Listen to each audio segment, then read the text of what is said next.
Haha, a dark Maz's car chat. It's freaking 5:30 in the morning. Sun's not up yet. I'm on the chase. But I just thought something worthwhile to share here is and I'm gonna talk about this from a masculine perspective. The shadow work. Are we going here? We're actually talking about shadow work. I'm gonna speak about this because it's a journey myself that I have had to go through. And again, this is via praxis as a tool. This is as a tool to understand this part of your psyche and your body, because they're not separate to each other. We need the integration between your light and your shadow. And this is a large part of modern psychology. And it's just a framework to understand that there are polarities within our experiences within ourselves, and how the outer world affects us internally, and how our inner world affects us that then affects the outer world. The shadow has to be integrated in a way that you can amuse it. And I think for myself, I didn't understand it well enough. I thought the shadow at some part was just like the dark side of yourself that you want to hide from the world that harbors your shame and your guilt and all the shit that you think that nobody should or want to see, but so you end up building mechanisms and wearing masks behind it to hide it. Anyways, you kind of bring it to the front. It has amazing I would say contributions to you and your health. Let's just put it that way. Because we can I think most of us can agree that like the word health, at least the container that health sits in, is actually supposed to be good for you. Okay, so it's supposed to be good for you, right? Your shadow integration equals health, right? Mainly because especially for men, they need to amuse that. So like you going to the gym, you think you're being productive and generating, but you're actually like destroying tissues. You're utilizing things, you're creating chaos in your body that then through a healing process or regeneration process creates more resilience and stability. Let's keep it simple that way. Let's not turn this into a biomechanical thing. Okay, let's keep it straight. Keep it fucking straight. Why are you gay? Keep it straight, right? So your shadow requires you to do this. Men need outlets. They need third spaces in their third space to allow these shadow desires to be able to facilitate space for these shadow desires to run free.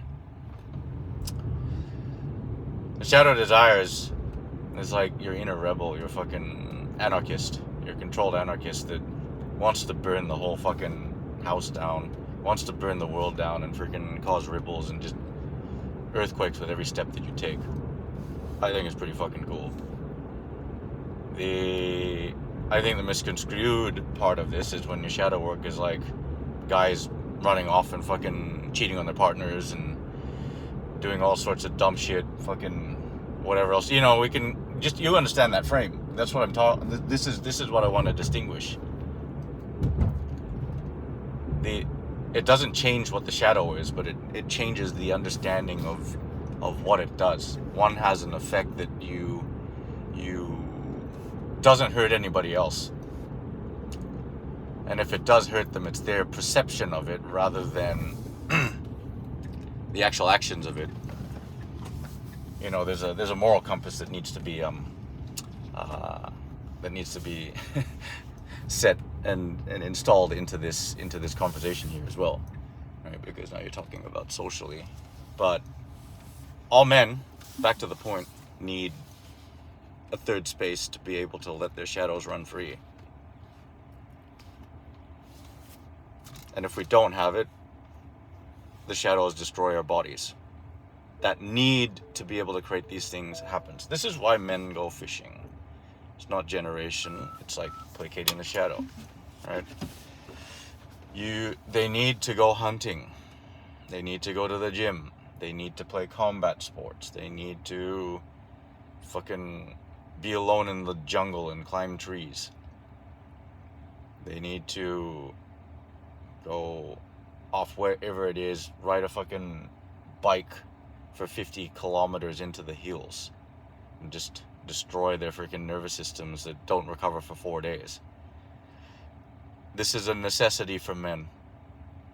This is a necessity to have these healthy spaces to let the shadow run free. Entertain the shadow and amuse it. This is where the application of guilt and shame don't live with the shadow, and you can integrate it into your space. And there are other men that understand this. Maybe it's not a spoken thing, maybe it's not a recognized thing, but the resonance of like the entanglement with the others understand that this is what this space is for. And your community becomes a healthier, safer place with it.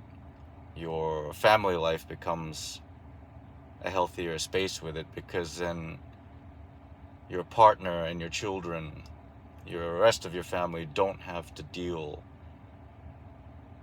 with a compass that's going haywire from a shadow that is requiring attention and amusement.